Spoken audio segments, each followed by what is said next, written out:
पहा नवीन एपिसोड्स एकदम add free.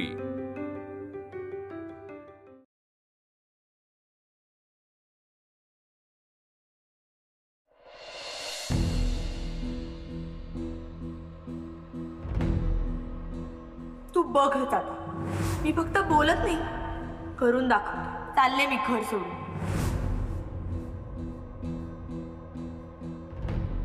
का ग, काय झालं?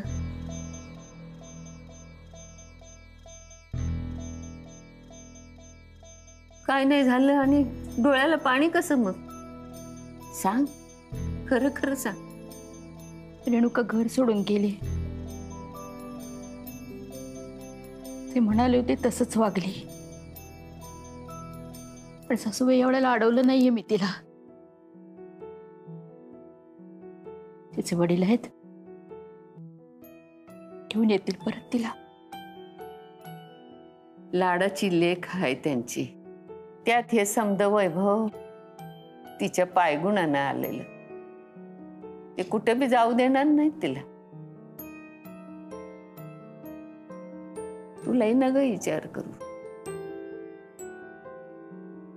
कसं असतंय, पोटची लेकरं कशी बी वागली तरी आईची माया नगभर बी कमी होत नाही। आईची मायाच ती। आपण दोघी एकाच धाग्याची फुलं आहेत।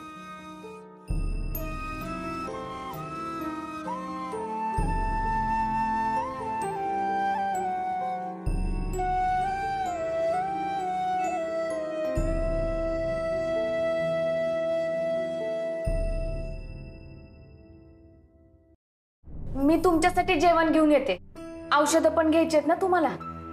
जेवण न ग, भूकच नाही मला अजिबात। आजी, असं करून कसं चालन? औषधं घ्यायची आहेत ना तुम्हाला, जेवल्याशिवाय गोळ्या कशा घेणार तुम्ही? अगं पर घास गिळवत नाही त्याचं काय करू? तरी पण बळच खावं लागेल ना आपल्याला। काय असं अंथरुणात बसून राहायचंय का? उठायचंय, चालायचंय। मुक्ता, अगं एवढा जीव लावू नगस ग। जेवढ्या लवकर जमल तेवढ्या लवकर माझ्यावरची माया कमी कर। आजी, असं का बोलताय तुम्ही? अगं खरं तेच सांगते। अगं भगवद्गीतेत श्रीकृष्णानं सांगितलंय, मोह माया दूर ठेवा। दुसऱ्यावर जीव लावला असेल तर तो काढून घ्या। अगं तुला मोठी लढाई लढायची आहे, अशी माझ्या जीवात अडकून राहशील तर जीव तोडून लढाई लढता नाही येणार तुला। आता जे मला झालंय त्याच्यावरून माझी तब्येत मला साथ देत नाही हे ध्यानात आलंय माझ्या। म्या लई दिस टिकन असं नाही वाटत मला। आजी, असं नका बोलू, मावं आयुष्य पण तुम्हाला लागो। काय करू तुझं आयुष्य घेऊन? मला मिळालेल्या आयुष्याचं सार्थक नाही करता आलं आणि तुझं आयुष्य घेऊन काय दिवं लावणार मी? त्यापरीस माझं उरलं सुरलं आयुष्य तुला लागू दे आणि तुझ्या पोटी लेक म्हणून जन्माला येऊ दे।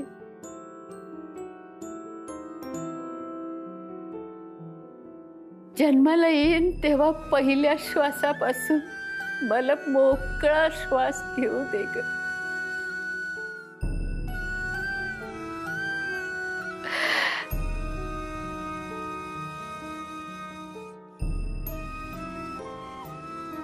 सासूबाई, कधीतरी आपलं मानतील, कधीतरी आईचा मान देतील, म्हणून मी लई वाट पाहिली ग। यांच्याकडून जास्तच अपेक्षा ठेवली ग मी. जास्त नाही आजी, लय साधी अपेक्षा आहे तुमची. ह्या घरात जे तुमचं हक्काचं आहे ते तुम्हाला मिळालंच पाहिजे आणि ते तुम्हाला मिळणार. सगळ्यांनी आई म्हणून स्वीकारलेलं पाहिजे आम्हाला. आता ते शक्य नाही वाटत मला. शक्य आहे आजी, आम्ही सगळे मिळून तुम्हाला तुमची जागा मिळवून देऊ.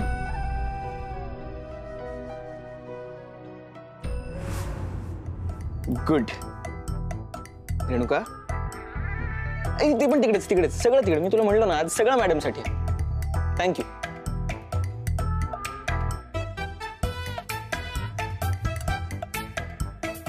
ना रेणुका, काय होतंय? तुझ्या आवडीचा पास्ता समोर आहे तरी तू इतकीशी हसत नाहीयेस. ये हम क्या देख रहे हैं जहांपना?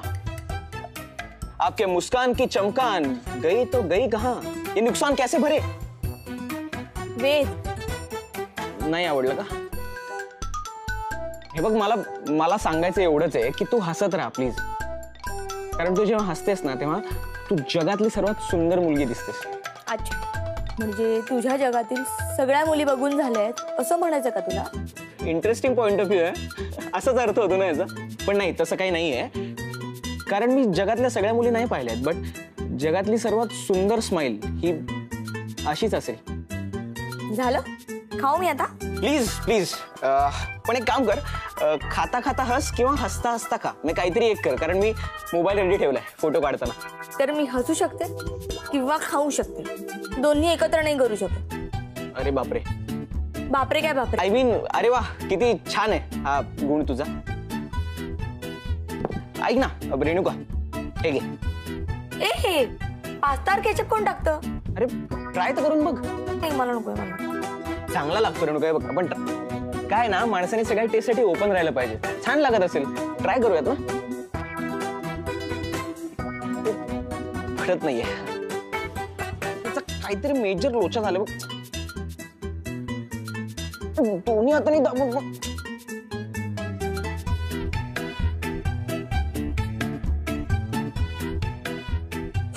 तू ना वेंदळा वेद आहे. Hold it.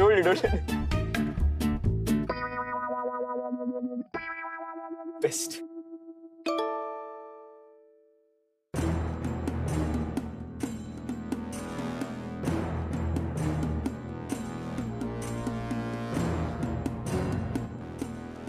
अभिमान वाटतो तुझा. प्रत्येक वेळेला तू माझा विश्वास संपादन करत आलीस. नाहीतर सार एक तर त्याला स्वतःला अक्कल नाही आणि माझ्या अब्रूची काही पडलेली नाही. कधी कधी वाटतं तू एकटीच जन्माला आलीस तीस माझ्या पोटी, तर फार बरं झालं असतं.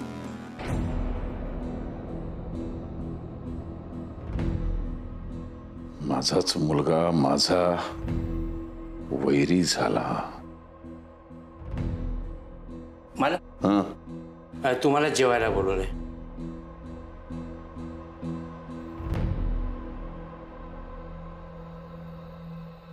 अंबिकाताईनं आज जेवणात स्पेशल मेनू बनवायला सांगितला होता, म्हणून सकाळपासूनच मी स्पेशल राबतीये.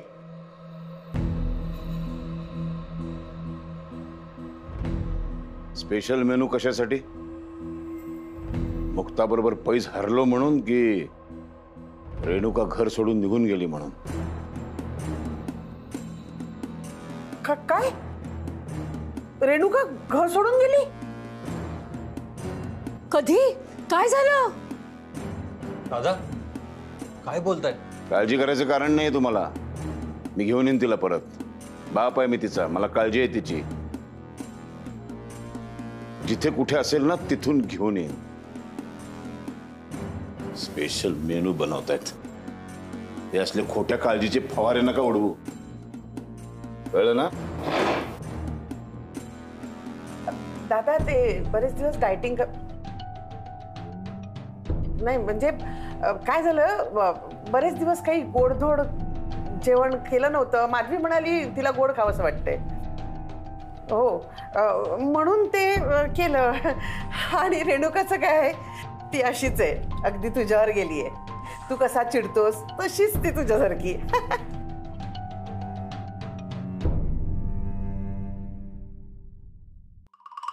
दादा मामा, तुम्ही अगदी मम्मीला असाच लुक देताय ना जसा मला नेहमी देता? हो, अगदी असंच, सेम टू सेम. अगं चिडल्यानंतर माणूस कुणाही कडे जर पाहत असेल तर तो सेम टू सेमच बघणार ना. भावना तीच आहे की नाही? नाही काही असं काही कोर्स असेल तर सांग मला, तो कोर्स जॉईन करतो मी. त्या गांधारी सारखी डोळ्यावरती पट्टी बांधून घेऊ. ए, मग आपल्याला आंधळी कोशिंबीर खेळावी लागेल ना? दादा मामा, तुम्ही कधी खेळलाय का आंधळी कोशिंबीर? अरे तुम्ही दोघं हिला सकाळी खाऊ माखू घालून झोपत का नाही? ते निदान डोळ्यासमोर तरी येणार नाही ना.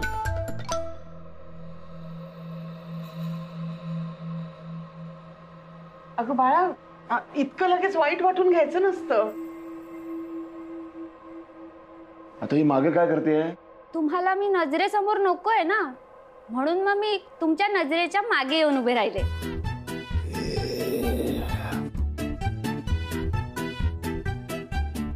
जया बाळ, ये आपल्या जागेवर बस. आणि तुम्ही तुम्ही जेवायला सुरुवात करा ना. हा अंबिका. हा दादा. नाही नाही, तू प्रश्न विचारू नकोस. पटकन आतमध्ये जा आणि कापूस घेऊन ये जा. हो दादा.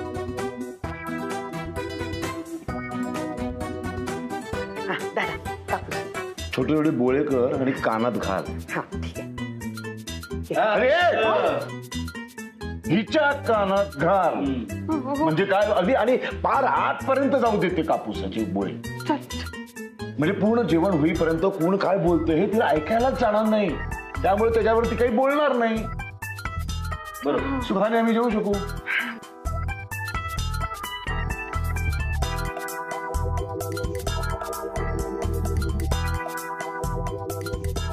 एकटी जरी भेटली ना तरी वेड्यांच्या हॉस्पिटलमध्ये जाऊन आल्यासारखं वाटतं मला.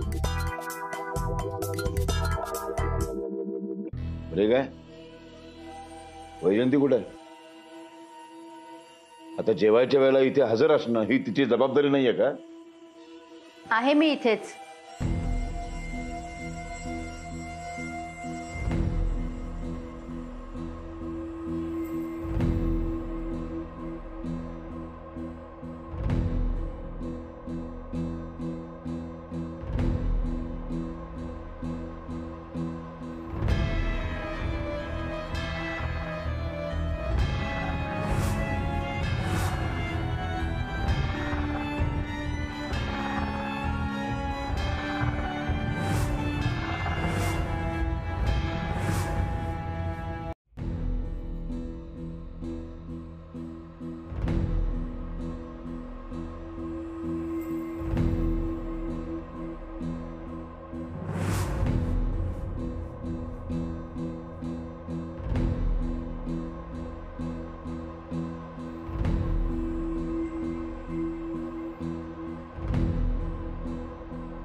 तुम्ही कोणीच त्यांना भेटायला आला नाही.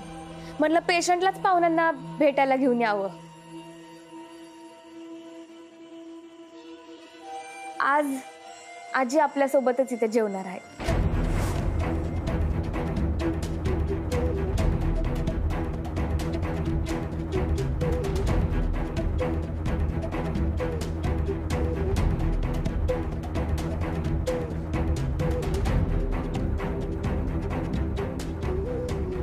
तुमच्या सगळ्यांच्या प्रेमाची, सोबतीची आजीला आता गरज आहे. त्यामुळे आजपासून आजी इथंच आपल्या सगळ्यांसोबत जेवण करणार. दाजी काय बोलते ती? आणि हे सगळं तू कसं काय बोलू शकतेस? कोणी मान्य करत नसलं तरी या घराची सून आणि घरातल्या मोठ्या मुलाची बायको तुम्ही या घरातले जावई आहात, त्यामुळे या सगळ्यात नाही पडलात तर बरं होईल. मुक्ता,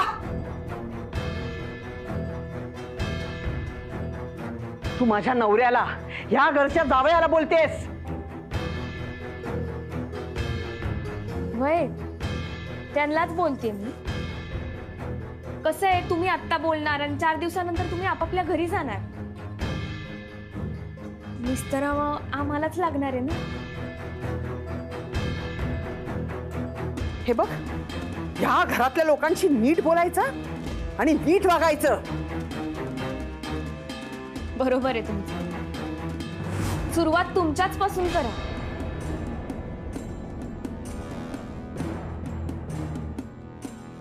आजी घरातल्या मोठ्या आहेत,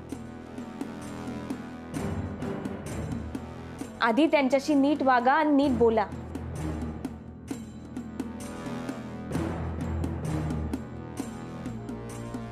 दादा,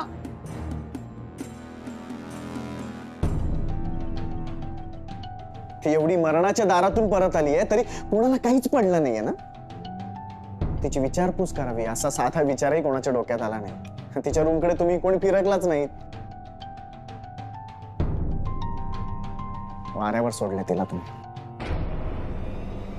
म्हणून आज इथे बसेल डायनिंग टेबलवर जेवायला.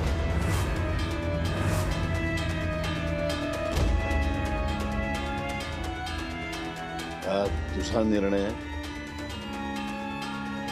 त्याचा कसला असणार आहे? मुक्ताचाच असणार आहे. ती जे बोलते ना तेच तो पुढे रेटतो. सारंग, अरे काय झालंय तुला? का त्या मुक्ताचं सगळं ऐकतोस? कारण ती कधीच चुकत नाही. आणि मला काय वाटतं, तुम्ही सुद्धा तिचं जरा ऐकायचं. सगळ्यांचंच भलं होईल.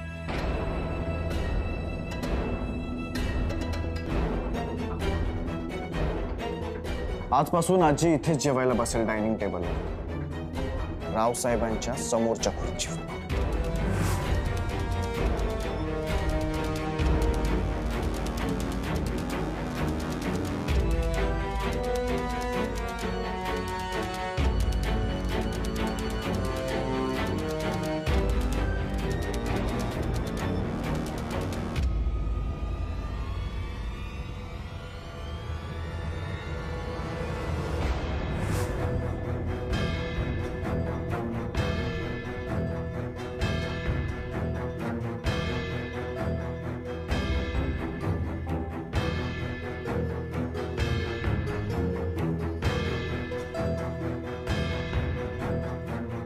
आजी चल बस.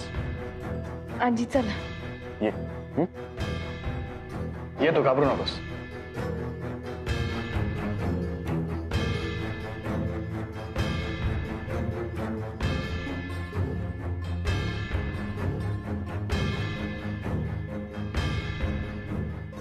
आजी बस.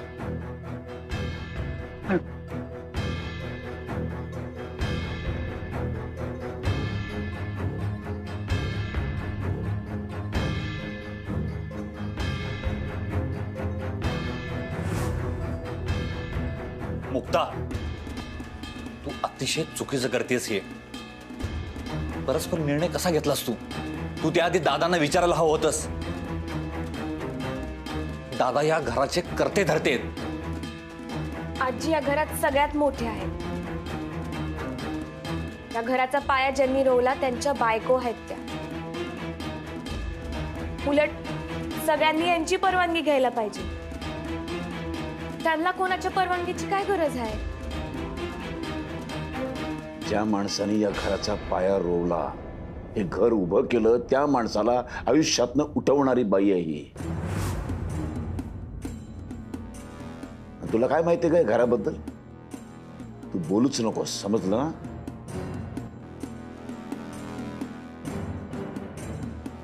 आजी तू शांत हो. तू ना यांच्याकडे लक्ष देऊ नकोस. या घराचे खांब निखळून टाकलेस की या घराचा खांब झालीयस. अगं सगळ्यांना चांगलंच माहिती.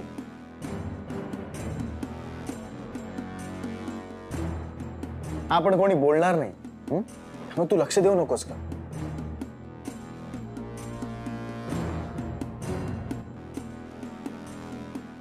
तुम्ही सगळे असे बघत काय बसलाय? आपण जेवायला घेऊ या, बसा. मी या बाई बरोबर जेवणार नाही.